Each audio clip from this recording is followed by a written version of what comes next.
ஒரு வயசான கண்ணு தெரியாத தாத்தா மரத்தடியில ஓய்வெடுத்து இருந்தாங்க. அந்த வழியா வந்த ஒரு பையன், ஏய் கிழவா, இந்த வழியா யாராவது போனாங்களா? இல்லப்பா, அப்படி யாரையும் பாக்கலப்பா. அவர் போன கொஞ்ச நேரத்துல இன்னொருத்தர் வந்து, ஐயா இந்த வழியா யாராவது போனாங்க? ஆமா, இதே கேள்வியை கேட்டுன்னு ஒருத்தர் போனாரு. இன்னும் கொஞ்ச நேரம் கழித்து ஒருத்தர் வந்து, வணக்கம் பெரியவரே, இதுக்கு முன்னாடி யாராச்சும் இந்த வழியா போனாங்களா அப்படின்னு பணியுடன் கேக்குறாரு. மன்னா முதல்ல ஒரு இளைஞன் போனார், அடுத்த ஒரு அமைச்சர் போனார். 2 பேருமே நீங்க கேட்ட இதே கேள்வியை கேட்டுன்னு போனாங்க. மன்னருக்கு ஒரே ஆச்சரியம்.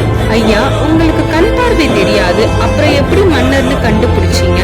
ஒருத்தவங்க பேசுறத வச்சு அவர் யார் என்னன்னு தகுதியை தெரிஞ்சுக்கலாம். முதல் வந்தவரிடம் மரியாதையும், 2வது வந்தவரிடம் அதிகாரமும், 3வது வந்த உங்ககிட்ட மட்டும்தான் பணிவு இருந்துச்சு. அதனாலதான் நீங்க மன்னர்னு தெரிஞ்சுக்கிட்டேன். நம்ம பண்ற செயலும் நம்ம பண்ற பேச்சும் தான் நம்ம யாருன்னு எல்லாருக்கும் தெரியப்படுத்தும். நம்ம என்னதான் நம்ம கிட்ட பணம் படிப்பு இருந்தாலும் மத்தவங்க கிட்ட மரியாதையா நடக்கலன்னா நமக்கு நல்ல மதிப்பே கிடைக்காது. Knowledge will give you the power, but character will give you respect. All the best to all.